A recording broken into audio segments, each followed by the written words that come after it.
Hello everyone. आज हम लोग monocot plant and dicot plant में डिफरेंट को पढ़ेंगे कि जो हमारे मोनोकोट प्लांट होते हैं और जो हमारे डाइकोट प्लांट होते हैं इसमें क्या क्या डिफरेंट हमें देखने को मिलते हैं।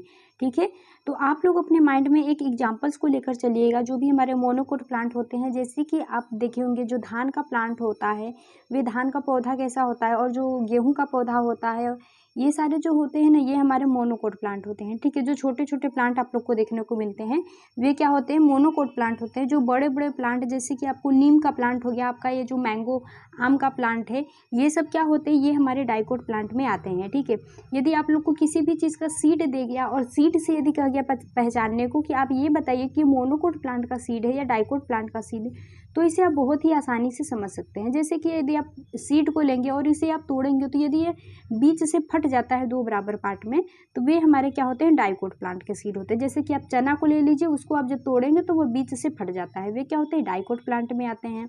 और ऐसे सीड जिसको कि आप बीच से तोड़िए फिर भी वे दो बराबर पार्ट में नहीं फटते हैं तो वे हमारे मोनोकोट में आते हैं। जैसे कि आप चावल ले लीजिए, चावल को तोड़ेंगे तो क्या वे बीच से फटता है, वे नहीं फटता है। और गेहूँ हो गया, गेहूँ का सीड भी नहीं फटेगा।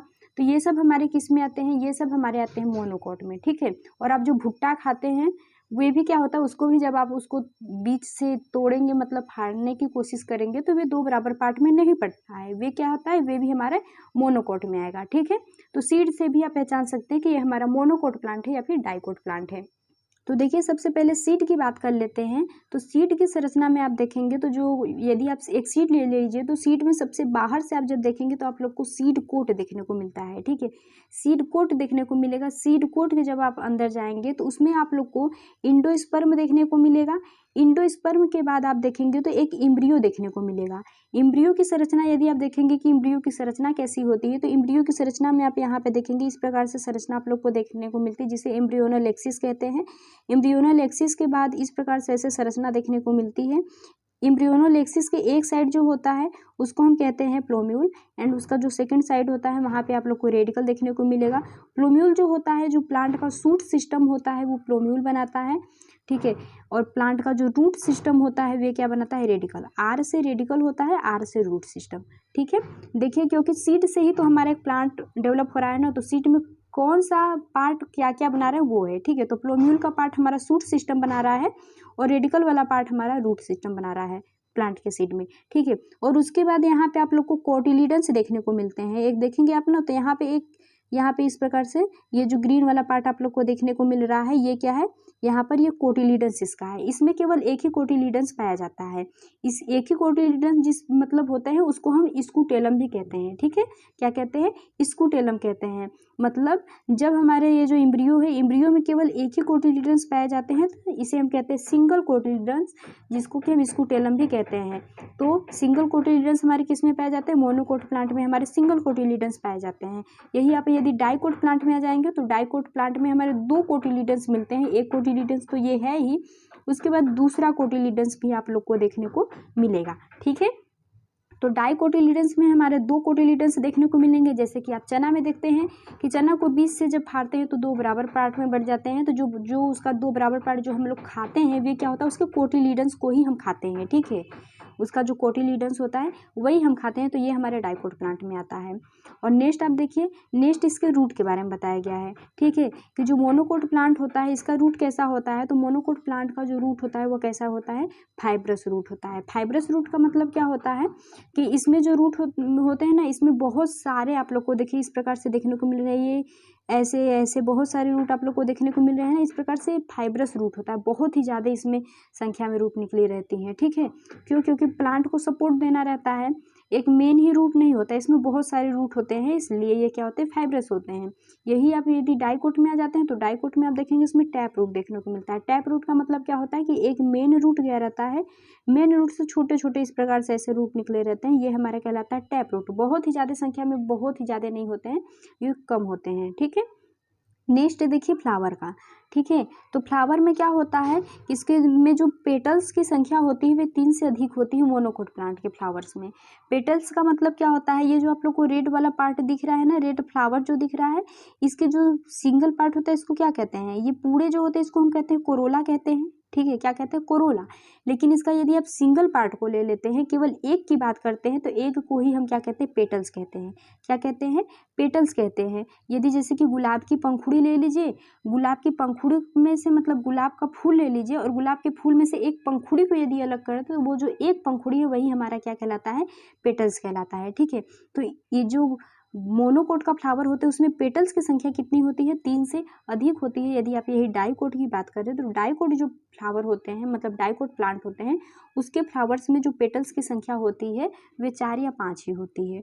ठीक है, और यदि आप लीफ की बात करें तो जो मोनोकोट प्लांट होते हैं उसमें जो लीफ होते हैं वे नैरो होते हैं और उसमें वेनेशन कैसा होता है, पैरेलल वेनेशन होता है। नैरो का मतलब समझ रहे हैं कि नैरो बहुत ही पतले टाइप में होते हैं इस प्रकार से, और इसमें वेनेशन कैसा है, पैरेलल वेनेशन है। पैरेलल वेनेशन का मतलब है क्या है कि इस प्रकार से इसमें आप लोग को धारियां देखने को मिलेंगी।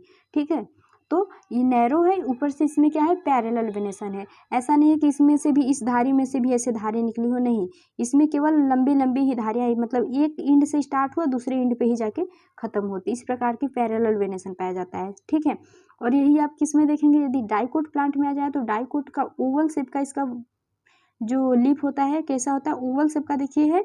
और सेकेंड क्या होता है, पाल्मेट नेट लाइक वेनेशन होता है। नेट लाइक मतलब क्या होता है कि इस प्रकार से इसका क्या है, ये इसका क्या है, लीफ है। ठीक है, अब इसके लीफ में यदि आप देखेंगे तो इस प्रकार से एक एक तो निकला ही है, इसके साइड साइड से ऐसे निकला है, उसके बाद इसमें से भी इस प्रकार से ऐसे निकला रहता है। ठीक है, नेट की तरह इसमें जाल बनाया रहता है। तो जो डाइकोट प्लांट होते हैं उसका लीफ कैसा होता है, नेट लाइक, उसमें वेनेशंस पाए जाते हैं। ठीक है, और यदि आप और देखें इसके वेस्कुलर बंडल्स में देखेंगे तो जो मोनोकोट प्लांट होते हैं उसके वेस्कुलर बंडल देखेंगे तो स्कैटर्ड होते हैं। वेस्कुलर बंडल का मतलब क्या होता है, मतलब जाइलम फ्लोएम का अरेंजमेंट। ठीक है, वेस्कुलर बंडल में यही आप देखते हैं कि जाइलम फ्लोएम किस प्रकार से अरेंज है। तो इसमें देखेंगे तो इसका क्या होता है, मोनोकोट में स्कैटर्ड, मतलब देखिए कहीं भी पड़े हुए हैं, मतलब हर जगह। और यही आप डाइकोट में देखेंगे तो डाइकोट में एक रिंग की तरह उपस्थित है। देखिए यहाँ पे एक इस प्रकार से ऐसे बनाएंगे तो एक रिंग बना है ना, मतलब रिंग की तरह उपस्थित होते हैं हमारे जो डाइकोट प्लांट में होते हैं। और जो मोनोकोट प्लांट में ही वेस्कुलर बंडल में देखेंगे तो इस प्रकार से इसका वेस्कुलर बंडल एक की संरचना बना रहे हैं। ठीक है, तो वेस्कुलर बंडल में देखेंगे तो इस प्रकार से यहाँ पे आप लोग को फ्लोएम देखने को मिलेगा और यहाँ पे आप लोग को जाइलम देखने को मिलेगा। लेकिन इन दोनों के बीच आप लोग को यहाँ पे एक कैम्बियम की जो लेयर दिखती है वे आप लोग को इसमें नहीं देखने को मिलता है, इसलिए क्या होता है, क्लोज टाइप का वेस्कुलर बंडल होता है मोनोकोट प्लांट में। यही आप यदि डाइकोट प्लांट की बात करें तो डाइकोट प्लांट में क्या होता है, डाइकोट प्लांट में यदि आप इसमें देखेंगे तो इसमें आप लोग को इस प्रकार से, मतलब यदि आप इसकी संरचना देख रहे हैं तो इस प्रकार से आप लोग को देखने को मिलेगा। यहाँ पे आप लोग को फ्लोएम देखने को मिलेगा, यहाँ पे जाइलम देखने को मिलेगा, और इसके बीच में यदि आप देखेंगे इसके बीच में कैम्बियम प्रेजेंट होता है। ठीक है, ये क्या होता है, ये कैम्बियम होता है। तो कैम्बियम जिसमें प्रेजेंट होता है जिस वेस्कुलर बंडल में, वे क्या होते हैं, ओपन टाइप के वेस्कुलर बंडल कहलाते हैं। ठीक है, तो डाइकोट प्लांट जो होते हैं इसमें ओपन टाइप का वेस्कुलर बंडल पाया जाता है। अब देखिए ये जो कैम्बियम होता है, कैम्बियम का क्या काम होता है, तो जो आप डाइकोट जितने भी प्लांट देखेंगे ना वे क्या होते हैं, अधिकांश डाइकोट प्लांट बड़े बड़े प्लांट आप लोग को मोटे मोटे बड़े बड़े दिखाई देते हैं। जैसे कि आम का प्लांट देखिए, जो मैंगो का प्लांट होता है वो कितना बड़ा होता है और मोटा प्लांट होता है। ठीक है, तो वो कैसे मोटा होता है, अब यही आप धान का प्लांट देख लीजिए, गेहूं का प्लांट देखिए तो बहुत ही पतले पतले, मतलब छोटे छोटे पतले पतले प्लांट होते हैं। तो क्यों, क्योंकि उसमें कैम्बियम प्रेजेंट नहीं है। कैम्बियम ही हमारा क्या कहलाता है, सेकेंडरी ग्रोथ करवाता है। ठीक है, कैम्बियम क्या करवाता है, सेकेंडरी ग्रोथ करवाता है, जिसकी वजह से जो प्लांट का स्टेम होता है वो मोटा होता है। ठीक है, और यही आप मोनोकोट में देखेंगे तो कैम्बियम प्रेजेंट ही नहीं है, इसलिए उसमें सेकेंडरी ग्रोथ होती नहीं है, इसलिए इसके जो प्लांट के स्टेम होते हुए क्या होते हैं, पतले पतले होते हैं और छोटे छोटे ही प्लांट उसमें पाए जाते हैं। ठीक है, तो कैम्बियम हमारे किस में हेल्प करता है, सेकेंडरी ग्रोथ में हेल्प करता है, जिसकी वजह से जो प्लांट होती है वो मोटाई में भी वृद्धि करती है लंबाई के साथ साथ। तो यदि आप लोग को ये वीडियो अच्छा लगा होगा तो वीडियो को लाइक करके चैनल को सब्सक्राइब कर दीजिएगा।